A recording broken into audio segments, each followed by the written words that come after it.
ಯಾಕೆಂದರೆ ನಾನು ಅವ್ರನ್ನ ಬಹುಶಃ ಅದಕ್ಕೆ ಮುಂಚೆನೂ ಅದಾದಮೇಲೂ ನನಗೆ ಗೊತ್ತಿಲ್ಲ, ಇಸವಿ ಗೊತ್ತಿಲ್ಲ, ಎಲ್ಲರ ಮನೆ ದೋಸೆನೂ ಅನ್ನೋ ಸಿನಿಮಾದಲ್ಲಿ ಅವರು ನನಗೆ ಕೊನೆಯ ತಮ್ಮನಾಗಿ ಆ್ಯಕ್ಟ್ ಮಾಡಿದರು.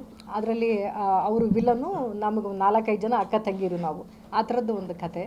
ಅದಾದಮೇಲೆ ಹಂತ ಹಂತವಾಗಿ ಒಬ್ಬ ಕಲಾವಿದನಾಗಿ ಅವರು ಬೆಳೆದಿದ್ದನ್ನು ನಾವು ಚಿತ್ರರಂಗದಲ್ಲಿ ಎಲ್ಲರೂ ಕೂಡ ಅದನ್ನು ತುಂಬ ಹತ್ತಿರದಿಂದ ನೋಡಿದ್ದೀವಿ.